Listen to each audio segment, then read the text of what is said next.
If your Airbnb is not performing the way it used to, if you are staring at your calendar with more open dates than booked ones, watching your nightly rate get undercut by the property down the street, or watching your cleaning and supply costs eat into margins that already feel thin, you are not alone. And this is not necessarily a sign that you made a bad investment. It might be a sign that the strategy needs to shift. Here's the honest reality of where we are in the Arizona short-term rental market right now. Supply has increased significantly over the past several years. More investors entered the space, more properties hit the platforms, and the competition for bookings has gotten real. That doesn't mean every Arizona Airbnb is struggling. There are absolutely properties still performing very well. But properties in secondary locations without strong differentiation, grinding through the slow season with thin occupancy, those owners are feeling it. And a lot of them are starting to ask the right question. Is there a smarter strategy for this property? For many of those properties, the answer is midterm rental. In this video, I'm going to walk you through exactly how to make that transition, how to know if your property is a good candidate, what needs to change before you list, how to find your first midterm rental tenant quickly, and what the legal transition actually looks like. So let's get into it. Step one is figuring out whether your property is actually a good candidate for midterm, because not every Airbnb should convert, and I want to be straight with you about that one. Some properties are genuinely in the right location with the right attributes for short-term rental. Their struggle is about execution, not strategy. If that's the case, you might be better served by improving the execution rather than switching models. So, how do you tell the difference? Ask yourself these questions. Is your property near significant demand generators for midterm tenants? The primary midterm rental tenant pools are traveling healthcare workers, relocating professionals, remote workers, and seasonal visitors. Traveling healthcare workers specifically need to be within 30 minutes of a hospital campus. If your property sits near Banner, Honor Health, Mayo Clinic, or any major Arizona healthcare system, you have immediate access to the most reliable tenant pool in the midterm rental market. If your property is in a purely residential area with no nearby employment or demand generators, the conversion math gets harder.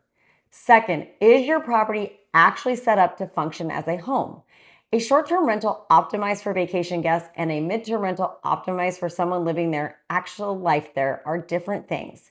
Midterm rental tenants need a real kitchen with real equipment, a dedicated workspace, fast internet, and enough storage to actually unpack. If your short-term rental is minimally furnished or set up primary for a vacation experience, you'll need to make some upgrades before your listing will compete. Third, look at your booking patterns. If you're already seeing multi-week or month-long bookings on Airbnb, that's a signal that extended stay demand exists at your location. If your calendar is primarily short weekend stays with a lot of empty midweek stretches, that tells you the midterm pivot might genuinely shift who you're attracting. Once you've confirmed the property is a reasonable candidate, let's talk about what needs to change. You cannot simply take your Airbnb listing, set the minimum stay to 30 nights, and expect it to perform. The midterm rental tenant is looking for something different, and your property and your listing need to reflect that. The kitchen is the most common gap I see. Vacation rental guests eat out a lot. Midterm tenants cook real meals almost every day. Your kitchen needs to be genuinely fully stocked. Multiple pots and pans, sharp knives, a complete dish set for 4 to 6 people, mixing bowls, baking equipment, a quality coffee maker, a blender. The tenant living in your property for 60 days needs to be able to cook whatever they eat. If your kitchen setup is minimal, upgrade it before you list.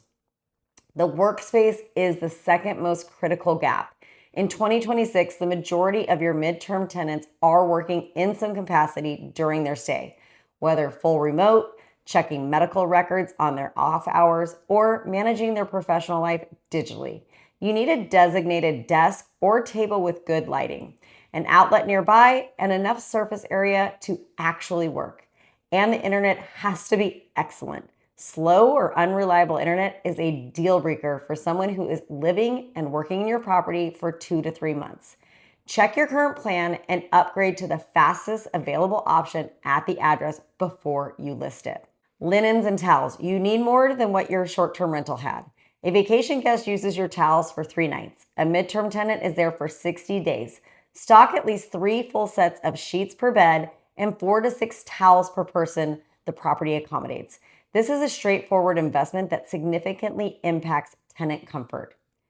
Now let's talk storage. Your midterm rental tenant is going to unpack. Make sure there are dressers, drawers, real closet space with proper hangers and enough room that someone can feel settled, not like they're living out of a suitcase for 2 months. This sounds small, but it has an outsized effect on how comfortable and how careful a tenant feels in this property. Now let's talk platforms and listing, because this is where the transition becomes real. Furnished Finders is your primary platform for midterm rentals. It's the dominant marketplace for traveling nurses and healthcare professionals, and it's become the go-to for the entire midterm rental space. You pay an annual flat fee rather than a per booking commission. Your Furnished Finder listing should be written specifically for your tenant profile. Lead with proximity to hospitals by name and distance. Call out the workspace setup and internet speed in the first sentences. Highlight the fully equipped kitchen. Tell the tenant everything they need to make a fast decision.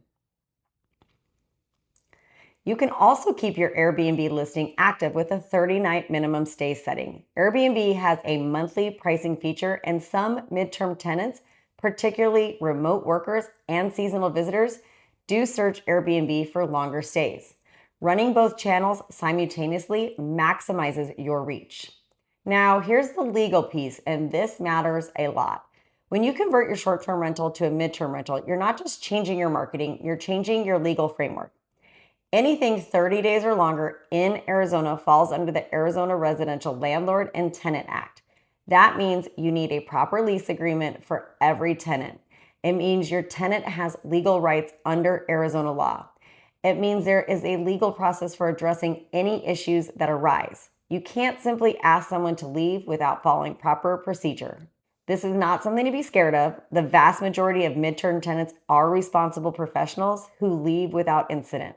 What you want to make sure is that you have a proper Arizona compliant lease that clearly covers the rental term, the monthly rate, the utility arrangement, the guest and pet policy, the process for renewal or early termination, and security deposit conditions. Do not use a generic template. Either work with a property management company who provides a professional lease or consult a real estate attorney. And please screen your tenants properly. On Airbnb, you read a profile and reviews. In the midterm rental world, you verify identity with a government-issued ID, get proof of employment, or the contract that brings them to Arizona. Run a background check through a platform like Rent Spree or TransUnion, SmartMove, and have a real conversation. This is not invasive, it's professional. Your tenant will expect it, and it's what protects your property for the duration of a 60 or 90-day stay. On pricing, midterm rental pricing is monthly, not nightly. Set a monthly rate based on comparable listings on Furnished Finders in your specific market. In the Phoenix metro right now, a well-furnished 2-bedroom in a good location runs around $2,200 to $3,200 per month. 3 bedrooms from $2,800 to $4,000 or higher in premium areas. Your monthly rate includes utilities, electric, water, gas, internet. That's the market standard, and your tenant will expect it. Build that into your rate. On the transition timeline, if you have an existing short-term rental bookings, let them complete. As you approach the end of your active short-term rental period, block future availability on your short-term listing. Get your Furnished Finder listing live, set your Airbnb minimums to 30 nights, and start actively marketing your midterm rental availability. Most investors in the Phoenix metro with a good location and a well set up listing find their first midterm rental tenant within 2 to 4 weeks of listing. Here's what I want you to take away. If your Airbnb is underperforming, that is not a reason to give up on the property. It may be a reason to rethink the strategy. Midterm rental is not a consolation prize for many properties and many investors. It is genuinely the better model. More predictable, more sustainable, lower operational intensity, and in terms of net income, often more competitive than it looks at first glance. If you want to talk through whether your specific property is a good midterm rental candidate, or if you want help managing the conversion, that's exactly the kind of conversation I have with investors all the time. Fill out the form below to schedule a meeting. I run Sun to Summit, an Arizona short-term rental and midterm rental management company, and I'm a licensed realtor, so I can help you think through this from the strategy side and the operations side together. Subscribe for more content on Arizona rental strategy and drop a comment. Are you currently running an STR you're thinking about converting, or are you researching this before you buy? I want to know where you're at. I'll see you on the next video.